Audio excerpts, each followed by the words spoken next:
ദൈവം നിനക്ക് തന്നിരിക്കുന്ന ദേശത്ത് നിന്നെ അനുഗ്രഹിക്കും. അനുഗ്രഹിക്കുക മാത്രമല്ല, നിൻ്റെ കളപ്പുരകളെയും നീ തൊടുന്ന എല്ലാറ്റിനെയും എൻ്റെ ദൈവം അനുഗ്രഹം കൽപ്പിക്കും.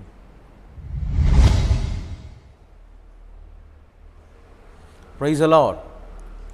ദൈവം നിനക്ക് തരുന്ന ദേശത്ത് നിന്നെ അനുഗ്രഹിക്കും. നിന്നെ അനുഗ്രഹിക്കുക മാത്രമല്ല, നിൻ്റെ കളപ്പുരയും നീ തൊടുന്ന എല്ലാറ്റിനെയും എൻ്റെ ദൈവം അനുഗ്രഹം കൽപ്പിക്കും. നല്ലൊരു പ്രഭാതം ഞാൻ നിങ്ങൾക്ക് ആശംസിക്കുകയാണ്. ജേണി വിത്ത് ഹോളി സ്പിരിറ്റ് എന്ന ദൈവിക സന്ദേശമായി ഈ പകലിലും നിങ്ങളുടെ അടുക്കൽ കടന്നു വരുവാൻ ദൈവമൊരുക്കിയ വലിയ കൃപകൾക്കായി ഞാൻ എൻ്റെ ദൈവത്തെ സ്തുതിക്കുന്നു, സ്തോത്രം ചെയ്യുന്നു. ഈ പ്രഭാതത്തിൽ ദൈവം നൽകിയ ഒരു ചെറിയ ചിന്ത നിങ്ങളോട് കൈമാറാൻ ഞാൻ ആഗ്രഹിക്കുകയാണ്.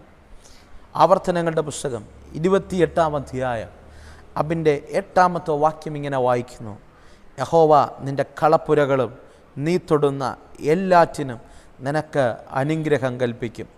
നിൻ്റെ ദൈവമായ യഹോവ നിനക്ക് തരുന്ന ദേശത്ത് നിന്നെ അനുഗ്രഹിക്കും. എത്ര ബ്ലെസ്സഡ് ആയിട്ടുള്ള, എത്ര പ്രോസ്പെറസ് ആയിട്ടുള്ള വാക്കുകളല്ലേ! ഈ പകൽക്കാലം വിശ്വസിക്കാമോ? ദൈവാത്മാവ് എൻ്റെ ഹൃദയത്തിൽ തന്നൊരു പ്രൊഫറ്റിക്കൽ ദൂതാണ് ഞാൻ നിങ്ങളോട് കൈമാറുന്നത്. ഞാൻ എപ്പോഴും ആ പദം പറയാറില്ല. ദൈവം എന്നോട് ഒരു പ്രവചന ദൂത് പോലെ കൈമാറുമ്പോഴേ ഞാൻ പറയാറുള്ളൂ. ഈ പകൽക്കാലം വിശ്വസിക്ക്, ഒരു പ്രവാചകൻ എന്ന നിലയ്ക്ക്, ഒരു പ്രവാചക ആത്മാവിൽ ഞാൻ ഈ ദൂത് നിങ്ങളോട് കൈമാറുകയാണ്. പൗലൂസ് പറയുന്നത് പോലെ ഞാൻ കർത്താവിൽ നിന്ന് പ്രാപിച്ച് നിങ്ങൾ കേൾപ്പിക്കുകയാണ്. നിങ്ങൾക്ക് സ്വീകരിക്കാൻ കഴിയുമെങ്കിൽ സ്വീകരിക്കാം. അത് നിങ്ങളുടെ ജീവിതത്തിനകത്ത് വലിയ ബ്ലെസ്സിങ്ങുകളെ കൊണ്ടുവരും. പ്രിയരെ, ദൈവം നമുക്ക് വേണ്ടി ഒരുക്കുന്നൊരു ദേശമുണ്ട്, ഒരു പർട്ടിക്കുലറായിട്ടുള്ളൊരു ദേശം. ജീവിതത്തിൻ്റെ സായം സന്ധ്യകൾക്കകത്ത് വിവിധ രാജ്യങ്ങളിരുന്നായിരിക്കാം നിങ്ങൾ ഈ ശബ്ദം കേൾക്കുന്നത്. ഒരു പക്ഷേ ഡിഫറെൻറ്റ് കോണ്ടിനെൻസിൽ ഇരുന്നായിരിക്കാം ഈ ശബ്ദം കേൾക്കുന്നത്. പക്ഷേ എവിടെ ഇരുന്ന് ഈ ശബ്ദം കേട്ടാലും ഹൃദയത്തിനകത്ത് ഒരു പ്രാർത്ഥന ഉയരണം. കർത്താവേ, നീ എന്നെക്കുറിച്ച് കണ്ട ദേശം, നീ എനിക്ക് വേണ്ടി, ഞാൻ നിനക്ക് വേണ്ടി ഒരുക്കിയ ആ ദേശം, അല്ലെങ്കിൽ നീ എനിക്ക് തന്ന ദേശം ഇതാണോ? ഇല്ല എങ്കിൽ ദൈവത്തോട് പറയണം, കർത്താവേ, ആ ദേശത്തിലേക്ക് നീ എന്നെ കൊണ്ടുപോകണം. പ്രിയരെ, ദൈവജനത്തിൻ്റെ ബ്ലെസ്സിങ്സ് അത് ദൈവം ഒരുക്കുന്ന ദേശവുമായിട്ട് കണക്റ്റഡാണ്. നമ്മൾ പലപ്പോഴും അത് ഗ്രഹിക്കാറില്ല, നമ്മൾ പലപ്പോഴും അത് മനസ്സിലാക്കാറില്ല, നമ്മളത് ഉൾക്കൊള്ളാൻ ശ്രമിക്കാറില്ല. പലപ്പോഴും നമ്മൾ ആഗ്രഹിക്കുന്നത് നമ്മൾ പറയുന്നിടത്ത്, നമ്മൾ ആഗ്രഹിക്കുന്ന ഇടത്ത് വിടുതൽ നടക്കണമെന്നാണ്. ദൈവത്തിൻ്റെ പ്രോമിസ് നിറവേറണം, വാഗ്ദത്ത നിവർത്തി നമ്മൾ ഇഷ്ടപ്പെടുന്നിടത്ത് സംഭവിക്കണമെന്നാണ്. പക്ഷേ അബ്രഹാം ഒരിക്കലും കൽദയ പട്ടണമായ ഊരിൽ ഇരിക്കുന്നിടത്തോളം കാലം അബ്രഹാമിൻ്റെ മേൽ വാഗ്ദത്തം നിവർത്തിക്കില്ല. വാഗ്ദത്തത്തിൻ്റെ ഇസഹാക്ക് ജനിക്കില്ല. വചനം പറയുന്നു, ഫിലിപ്പോസ് ഒരിക്കലും യെരൂശലേമിൽ ഇരിക്കുന്നിടത്തോളം കാലം അവൻ്റെ മേലുള്ള അഭിഷേകത്തിൻ്റെ മാനിഫെസ്റ്റേഷൻ സംഭവിക്കത്തില്ല. യോസേഫ് ഒരിക്കലും ശേഖേമിലോ അവൻ്റെ അപ്പൻ്റെ വീട്ടിലോ ആയിരിക്കുന്നിടത്തോളം കാലം അവൻ കണ്ട സ്വപ്നം നിവർത്തിക്കത്തില്ല. മനസ്സിലാകുന്നുണ്ടോ? നമ്മുടെ വാഗ്ദത്ത നിവർത്തിക്ക്, നമ്മുടെ വളർച്ചയ്ക്ക്, നമ്മുടെ ഉയർച്ചയ്ക്ക് ദൈവം ഒരു ദേശമൊരുക്കിയിട്ടുണ്ട്. എത്ര പേർക്ക് ആ ദൂത് ഗ്രഹിക്കുന്നു എന്നറിയത്തില്ല. പലപ്പോഴും നമ്മുടെ പരാജയം ദൈവമാക്കിയെടുത്ത് നമുക്ക് എത്താൻ കഴിയുന്നില്ല. അബ്രഹാമേ, ഞാൻ നിന്നെ കാണിപ്പാനിരിക്കുന്ന ദേശത്തേക്ക് നീ പോകണം. ആ ദേശത്ത് നമുക്ക് എത്താൻ കഴിയുന്നില്ല. ആ ദേശത്തിലാണ് ദൈവം വച്ചിരിക്കുന്ന പ്രൊവിഷനുകളുള്ളത്. ആ ദേശത്തിലാണ് പാലും തേനും ഒഴുകുന്ന നന്മകളുള്ളത്. ആ ദേശത്തിലാണ് നമ്മുടെ തലമുറകളെപ്പോലും ദൈവിക കരുതൽ അനുഭവിക്കത്തക്ക നിലവാരത്തിലുള്ള ദൈവത്തിൻ്റെ കരുതലിൻ്റെ ഭണ്ഡാരം ഒളിപ്പിച്ചു വച്ചിരിക്കുന്നത്. നമ്മൾ പലപ്പോഴും അവിടെ എത്തുന്നില്ല. നമ്മുടെ ആഗ്രഹം നമ്മൾ ചിന്തിക്കുന്നിടത്ത് ദൈവപ്രവൃത്തി വെളിപ്പെടണമെന്നാണ്. ദൈവപ്രവൃത്തി വെളിപ്പെടത്തില്ലെന്ന് ഞാൻ പറയില്ല. കരഞ്ഞാൽ എൻ്റെ ദൈവം ഇറങ്ങി വരത്തില്ലെന്ന് ഞാൻ പറയില്ല. അവൻ ഹൃദയം നുറുങ്ങിയവർക്ക് സമീപസ്ഥനാണ്. മനസ്സ് തകർന്നാര് പ്രാർത്ഥിച്ചാലും അവരുടെ അടുക്കൽ എൻ്റെ ദൈവം ഇറങ്ങി വരും. അവർക്ക് വേണ്ടി എൻ്റെ ദൈവം പ്രവർത്തിക്കും. പക്ഷേ ദൈവം വച്ചിരിക്കുന്ന ശ്രേഷ്ഠമായ വാഗ്ദത്തം നമുക്ക് നിവർത്തിക്കാൻ കഴിയില്ല, നമുക്ക് പ്രാപിച്ചെടുക്കാൻ കഴിയില്ല. നമ്മൾ നമ്മുടെ ജീവിതം തന്നെ പഴിച്ച് ജീവിക്കേണ്ട അവസ്ഥകൾ വരും. അതുകൊണ്ട് ഈ പകൽക്കാലം ദൈവം പറയുക, ഞാൻ നിന്നെ ആക്കിയിരിക്കുന്ന ദേശത്ത് ഞാൻ നിന്നെ അനുഗ്രഹിക്കും, നിനക്ക് തരുന്ന ദേശത്ത് ഞാൻ നിനക്ക് അനുഗ്രഹിക്കും. ദൈവം ഓൾറെഡി ഒരു ദേശം തന്നിട്ടുണ്ട്. ദൈവത്തോട് ചോദിക്കണം.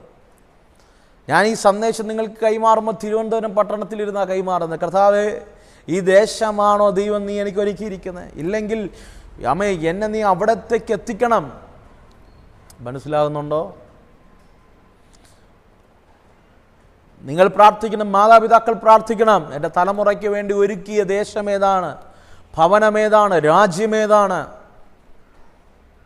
ഞാൻ പറഞ്ഞത് വന്നത് എല്ലാവരും കൂടെ കാനഡയ്ക്ക് പോകാനല്ല, എല്ലാവരും അയർലൻഡിൽ പോകാനല്ല. ഇതൊക്കെ കേൾക്കുമ്പോൾ പലർക്കും അങ്ങനെ ഒരു ചിന്താഗതി വരും. ഇല്ല, അങ്ങനെയല്ല. ദൈവമോ ഒരുക്കിയൊരു ദേശമുണ്ട്, ദൈവം ഒരുക്കിയൊരു ഭവനമുണ്ട്. അവിടെയാണ് നമ്മുടെ ബ്ലെസ്സിങ്സ് എല്ലാം മറഞ്ഞു കിടക്കുന്നത്. ഞാൻ പറഞ്ഞല്ലോ, ഫിലിപ്പോസ് മേശമേൽ ശുശ്രൂഷിക്കാൻ തിരഞ്ഞെടുത്ത 7 പേരിൽ ഒരുവനായിരുന്നു. സാധാരണ ശുശ്രൂഷക്കാരൻ, മേശമേലുള്ള ശുശ്രൂഷ ചെയ്യുന്നവൻ.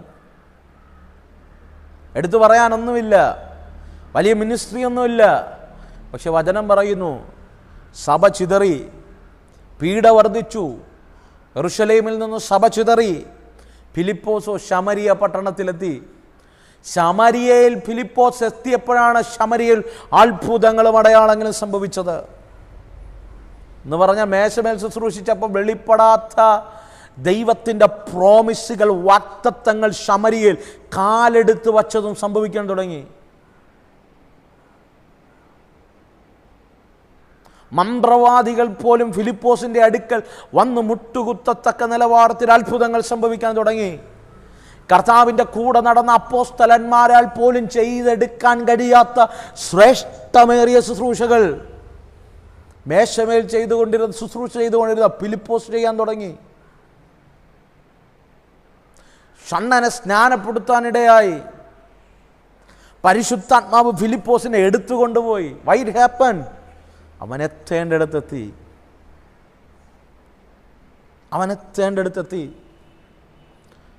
യോസഫേ, നീ ശേക്കേമിലെ പൊട്ടക്കിണറിലല്ലേ കിടന്നേ? നിന്റെ വസ്ത്രം സഹോദരന്മാർ വലിച്ചു കീറിയില്ലേ?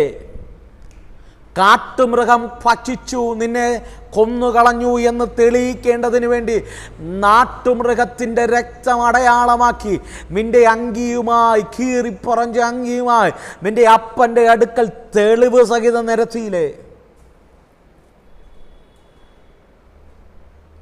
വിവസ്ത്രനായ മിദ്യാനെ കച്ചവടക്കാരുടെ മുൻപിൽ 20 വെള്ളിക്കാശ് അവർ എണ്ണി വാങ്ങിയില്ലേ?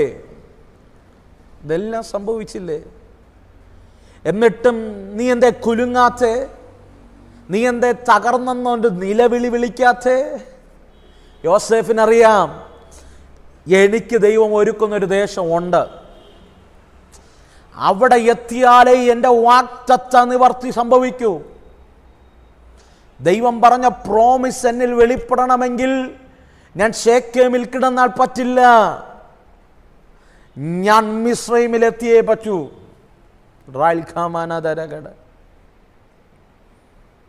അതിനുവേണ്ടി ആ സഹോദരന്മാരെ എനിക്കെതിരെ തിരിച്ചത്. അതിനുവേണ്ടിയാണ് ആ സമയത്ത് മിദ്യാനിയെ കച്ചവടക്കാരെ കൊണ്ടുവന്നത്. അതിനുവേണ്ടിയാ ദൈവം എനിക്കൊരു അടിമച്ചന്തയൊരുക്കിയത്. അതിനു വേണ്ടിയാണ് ഞാൻ ചെയ്യാത്ത തെറ്റിന് പോത്തീഫറിന്റെ കുടുംബത്തിനകത്ത്, ഭവനത്തിനകത്തുനിന്ന് വേദന സംഭവിച്ചതിന് കാരണമെന്ത്? ഞാൻ എത്തേണ്ട ദേശത്ത് എന്നെ എത്തിക്കാം. ഈ പകൽക്കാലം ഇന്നലകളിൽ നീ അനുഭവിച്ച വേദനയില്ലേ? ഇന്നലകളിൽ നീ അനുഭവിച്ച ഞെരുക്കമില്ലേ? ആരോടും പറയാൻ കഴിയാതെ വാവൊട്ടി നിലവിളിക്കുന്ന ഏതൊക്കെ ജീവിതത്തിൻ്റെ താഴ്വരകളില്ലേ? ഏതൊക്കെ ജീവിതത്തിൻ്റെ ഒറ്റപ്പെടലുകളില്ലേ? അവിടെയൊക്കെ നീ വിശ്വസിച്ചോണം, നിനക്കൊരു ദേശം ഒരുങ്ങുന്നുണ്ട്. ആ ദേശത്ത് നീ എത്തണം. ദൈവം നിനക്ക് വേണ്ടി തരുന്ന ദേശത്ത് നീ എത്തണം. നിത്യതയുണ്ട്, നിത്യതയുണ്ട്. അതാണ് നമ്മുടെ സ്വന്തം നാട്.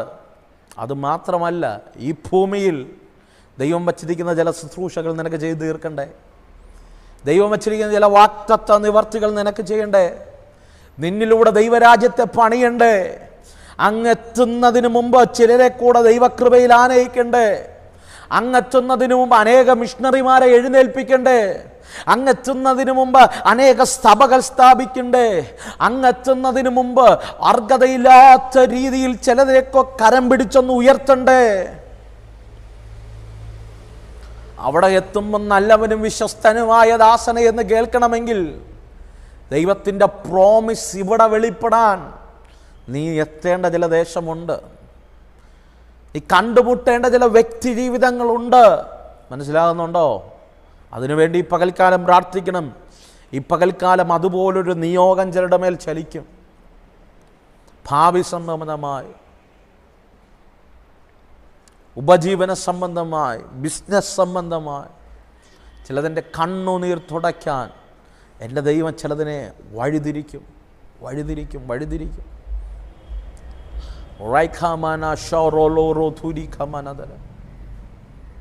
പ്രിയരെ, യോസേഫ് മിസ്രൈമിലെത്തിയപ്പോൾ, എത്തേണ്ടടുത്തെത്തിയപ്പോൾ വചനം പറയുന്നു, Joseph build the store houses. അവൻ പണ്ണകശാലകളെ പണിതു, പണ്ണകശാലകളെ തുറന്നു. പണ്ണകശാലകൾ മുഴുവനും ധാന്യം കൊണ്ട് നിറഞ്ഞു. എവിടെ? എത്തേണ്ടടുത്തെത്തിയപ്പോൾ സമൃദ്ധി വെളിപ്പെടാൻ തുടങ്ങി. പകൽക്കാലം ഞാൻ ആ ദൂത് നിങ്ങളുടെ കൂടാരത്തിനകത്ത് അയക്കുക. ചിലരെത്തേണ്ടടുത്തെത്തിട്ട് ലഭിക്കേണ്ട വിദ്യാഭ്യാസം ലഭിക്കട്ടെ, ലഭിക്കേണ്ട മാന്യത ലഭിക്കട്ടെ, ലഭിക്കേണ്ട ശുശ്രൂഷയുടെ വാതിലുകൾ തുറന്നു വരട്ടെ. ഇതുവരെ കാണാത്ത വലിയ കൊയ്ത്തുകൾ, പണ്ണകശാലകൾ പോലും നിറയത്തക്ക നിലവാരത്തിൽ. അവിടെ കൊണ്ടും തീരുന്നില്ല. വചനം പറയുന്നു, യോസേഫ് അളന്നു തുടങ്ങി. അളക്കാൻ കഴിയാത്ത വണ്ണം ധാന്യങ്ങൾ കൊണ്ട് അത്രത്തോളം വർദ്ധിച്ചതുകൊണ്ട് അളവ് നിർത്തിവെച്ചു. പ്രിയരെ, യോസേഫ് അളന്നു, അളക്കാൻ കഴിയാത്ത വണ്ണം വർദ്ധിച്ചതുകൊണ്ട് അളവ് നിർത്തി. അർത്ഥം, യോസേഫ് എത്തേണ്ടടുത്ത് എത്തിയപ്പോൾ അവൻ്റെ പണ്ണകശാലകൾ അളവില്ലാതെ നിറഞ്ഞു. അവൻ്റെ കളപ്പുരകൾ അളവില്ലാതെ നിറഞ്ഞു. കുഞ്ഞേ, ഇന്നത്തെ നിൻ്റെ അവസ്ഥ നീ ചിന്തിക്കണ്ട കേട്ടോ. ഒരു ചെറ്റപ്പുരയിലായിരിക്കാം നീ കിടക്കുന്നേ. ചോർന്നൊലിക്കുന്ന വീട്ടിലായിരിക്കാം കിടക്കുന്നേ. ഒരു നല്ല വെളിച്ചത്തിലിരുന്ന് പഠിക്കാൻ പോലും ഒരു അവസ്ഥ നിനക്കില്ലായിരിക്കാം. നല്ല വസ്ത്രം ധരിക്കാനോ, നല്ല ആഹാരം കഴിക്കാനോ, നല്ല പാർപ്പിടത്തിലൊന്ന് കിടന്നുറങ്ങാനോ ഉള്ള അവസ്ഥ ഇന്നിൻ്റെ സാഹചര്യത്തിൽ നിനക്കില്ലായിരിക്കാം. ഇന്ന് വേദനയും കണ്ണുനീരും മാത്രമാണ്. ഈ നിമിഷം ഈ സന്ദേശം കേൾക്കുമ്പോഴും ആരെൻ്റെ ഫീസ് അടയ്ക്കും, ആരെനിക്ക് വേണ്ടി കരുതും, എങ്ങനെയെങ്കിലും ഒരു ജോലി കിട്ടിയിരുന്നെങ്കിൽ എൻ്റെ അപ്പനെയും അമ്മയും എങ്ങനെയെങ്കിലും ഒന്ന് പുലർത്താമായിരുന്നു, അവർക്ക് വേണ്ടി എനിക്ക് എന്തെങ്കിലും ചെയ്ത് പറ്റൂ ദൈവദാസനെ എന്ന് വായ് വിട്ട് നിലവിളിക്കുന്ന അവസ്ഥകളായിരിക്കാം. പക്ഷേ ഇന്നിൻ്റെ സാഹചര്യങ്ങളെ എൻ്റെ ദൈവം പൊളിക്കും. മാളകളിൽ എൻ്റെ ദൈവം നിന്നെ എത്തിക്കേണ്ട ദേശത്തെത്തിക്കും. നിർത്തേണ്ട ഇടത്ത് ദൈവം നിർത്തും. അന്ന് നീ പറയും, ഇന്നലകളുടെ കണ്ണുനീരിനെ തുളച്ച് എൻ്റെ ദൈവം ഈ പകൽക്കാലം എന്നെ കൊണ്ട് നിർത്തിയെടുത്ത് എന്നെ അളവില്ലാതെ അനുഗ്രഹിച്ചു എന്ന് പറയത്തക്ക നീതിയിൽ നിന്റെ കളപ്പുരകൾ നിറയും. നീ തൊടുന്ന എല്ലാറ്റിനും എൻ്റെ ദൈവം അനുഗ്രഹം കൽപ്പിക്കും. വിശ്വസിക്കുക, നീ തൊടുന്നതെല്ലാം അനുഗ്രഹമാണ്. നീ തൊടുന്ന ബിസിനസ് അനുഗ്രഹമാണ്. നീ പോകുന്ന ഭാവി അനുഗ്രഹമാവും. നീ സ്റ്റെപ്പ് വയ്ക്കുന്ന കുടുംബജീവിതം അനുഗ്രഹമാവും. നീ സ്റ്റെപ്പ് വയ്ക്കുന്ന ദേശം കർത്താവിന് വേണ്ടി പിടിച്ചെടുക്കാൻ ദൈവദാസനെ നിനക്കെൻ്റെ ദൈവം കൃപ നൽകും. ദൈവം കൃപ നൽകും. എൻ്റെ ദൈവം നിനക്ക് കൃപ നൽകും. ആരാ പറഞ്ഞ നീ തകരുമെന്ന്? നീ പറ, എൻ്റെ കളപ്പുരകൾ നിറയുന്നൊരു കാലമുണ്ട്. ഞാൻ തൊടുന്ന എല്ലാം ആമേ അനുഗ്രഹമാകുന്നൊരു കാലമുണ്ട്. ഷാബാരാദല, എൻ്റെ ജീവിതത്തിനകത്ത് എൻ്റെ ദൈവം അനുഗ്രഹം കൽപ്പിക്കുന്നൊരു സീസൺ എനിക്ക് വേണ്ടി തുറക്കും. സ്വർഗമേ, ഈ നിമിഷം ഞാൻ ഈ ജനത്തിന് വേണ്ടി പ്രാർത്ഥിക്കുക. ചില ജീവിതങ്ങൾക്കകത്ത് ഈ വചനം ലിറ്ററലി വെളിപ്പെടട്ടെ. അമ്മേനെ അങ്ങ് അയക്കാൻ ആഗ്രഹിക്കുന്ന, അങ്ങ് കാണിപ്പാൻ ആഗ്രഹിക്കുന്ന ദേശത്ത് അപ്പാ ഞങ്ങൾ ഒരുമിച്ച് പ്രാർത്ഥിക്കുക. ഞങ്ങളെ നീ അയക്കണേ. ശുശ്രൂഷയ്ക്ക് വേണ്ടി നീ ഒരുക്കിയത്, ഞങ്ങളുടെ സഭയ്ക്ക് വേണ്ടി നീ ഒരുക്കിയത്, ഞങ്ങളുടെ മിനിസ്ട്രിക്ക് വേണ്ടി നീ ഒരുക്കിയത്, ഈ നിമിഷം എന്നോട് കൂടെ ചേർന്ന് പ്രാർത്ഥിക്കുന്ന ഓരോ കുടുംബങ്ങൾക്ക് വേണ്ടി നീ ഒരുക്കിയ ആ ദേശത്ത് നീ ഞങ്ങളെ അയക്കണേ. അവിടെ ഞങ്ങളെത്തിയാൽ ഞങ്ങളുടെ കളപ്പുരകൾ അനുഗ്രഹിക്കപ്പെടും. ഞങ്ങൾ തൊടുന്ന എല്ലാത്തിനും നീ അനുഗ്രഹം കൽപ്പിക്കും എന്ന് ഞങ്ങൾ വിശ്വസിക്കുകയാണ്. ഈ നിമിഷം ഈ വചനം ഞാൻ റിലീസ് ചെയ്യുക. അത് ഫലമാകാതെ മടങ്ങി വരുന്നത്. ഈ വചനം ആഴമായി സ്വീകരിക്കുന്ന മേൽ ലിറ്ററലി ഈ പകൽ അതങ്ങനെ സംഭവിക്കട്ടെ. ഞാൻ അങ്ങനെ കൽപ്പിക്കുന്നു. ഈ ജനത്തെ ബ്ലസ് ചെയ്യുന്നു യേശുവിൻ നാമത്തിൽ തന്നെ. ആമേൻ. അതേ പ്രിയരെ, ദൈവം തരുന്ന ദേശത്ത് ദൈവം നിന്നെ അനുഗ്രഹിക്കും. അനുഗ്രഹിച്ചാൽ നിൻ്റെ കളപ്പുരകൾ നിറയും. നീ തൊടുന്നതെല്ലാം അനുഗ്രഹമായി മാറും. God bless U. പ്രഭാതത്തിൽ ദൈവാസനെ എനിക്ക് വേണ്ടി ഒരു വാക്ക് പ്രാർത്ഥിക്കണമെന്ന് ആഗ്രഹമുള്ളവർ സ്ക്രീനിൽ കാണുന്ന നമ്പറിൽ ഉറപ്പായി നിശ്ചയമായി വിളിക്കണം. വിളിച്ചിട്ട് കിട്ടിയില്ലെങ്കിൽ വീണ്ടും ട്രൈ ചെയ്യുക. വീണ്ടും ട്രൈ ചെയ്തിട്ട് കിട്ടിയില്ലെങ്കിൽ ഈ നമ്പറിൽ വാട്സപ്പ് ഉണ്ട്. നിങ്ങൾ അതിൽ നിങ്ങളുടെ പ്രയർ റിക്വസ്റ്റ് അയക്കാൻ ഞങ്ങൾ നിങ്ങൾക്ക് വേണ്ടി ഉറപ്പായും പ്രാർത്ഥിക്കുന്നുണ്ട്. ഒരു പ്രാർത്ഥനാ വിഷയം പോലും ഞങ്ങൾ മിസ് ചെയ്യാറില്ല. ഉറപ്പായി ഞങ്ങൾ നിങ്ങൾക്ക് വേണ്ടി പ്രാർത്ഥിക്കാറുണ്ട്. ഈ പകൽക്കാലം എല്ലാ പകലും ദൈവിക സന്ദേശം ഇതുപോലെ നിങ്ങൾക്ക് കേൾക്കണമെങ്കിൽ ഞങ്ങളുടെ ചാനൽ സബ്സ്ക്രൈബ് ചെയ്യുക, മറ്റുള്ളവർക്ക് ഷെയർ ചെയ്യുക. അവരുടെ വേദനകളെയും ദൈവം തുടയ്ക്കട്ടെ, നിങ്ങളെയും അനുഗ്രഹിക്കട്ടെ. Let us start our journey with Holy Spirit. പരിശുദ്ധാത്മാവിൻ്റെ കൂടെ ഒരു യാത്ര തിരിക്കാമോ? God bless you. ആമേൻ.